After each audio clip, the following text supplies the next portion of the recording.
Let's make this church out of a 2x6 and a 2x3. It's part of a scrap wood Christmas village. I use a framing square angled so that I can easily divide by 2, and then I mark that center. Then I use a combo square to transfer that to the end of the board. Let's cut the church body. I want my church roof to be pretty steep, so I'm setting my miter saw angle to 51 degrees. Then I place the board so that the blade hits that center mark I made. I flip the board and place it so that the blade hits the peak of my first cut. Now I'm just eyeballing it here.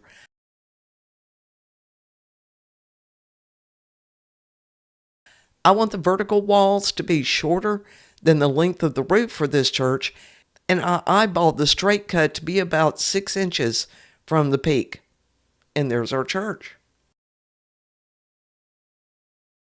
I used a 1x3 for the church steeple. After marking the center, I cut the roof at 45 degrees. I used my church block to judge the height, and that was about 9 inches from the peak of the steeple.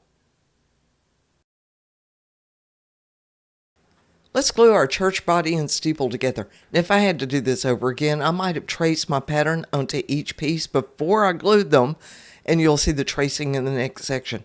First, I eyeballed the alignment, then I marked the top of the church body point. I used Type Bond 3 to spread it with a popsicle stick. And then I stood them up together to ensure the bottoms were perfectly flat while I aligned them. I put my first clamp on the top and then the second clamp on the bottom. Then I put a couple of boards on each side to prop it up while it dried. See the link around this video for where to get this PDF with all of my Christmas line drawings. This is a church drawing. Tape it into place.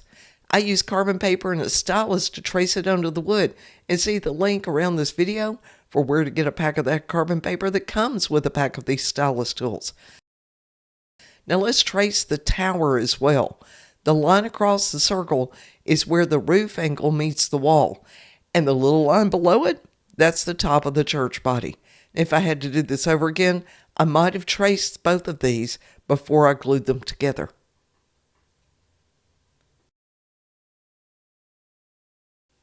First, let's paint yellow circles on the church and tower. I'm painting the doors with a beige brown that will contrast nicely with the white of the body.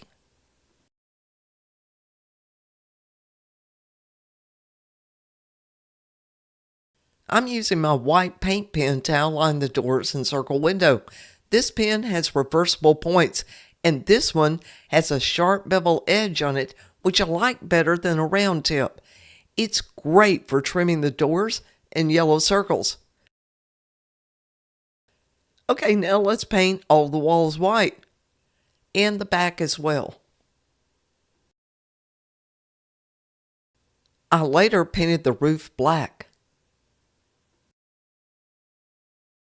If you want a more vintage look, you can do a light sanding. I used a sanding block wrapped in 150 grit, and it only took a few light strokes, mainly tilted on the edges, to make it more rustic. Well, I sure hope you enjoyed this tutorial. Be sure to subscribe to this YouTube channel. Come on over and see me at heartwoodart.com and find out how to make more of these Christmas scrap wood pieces.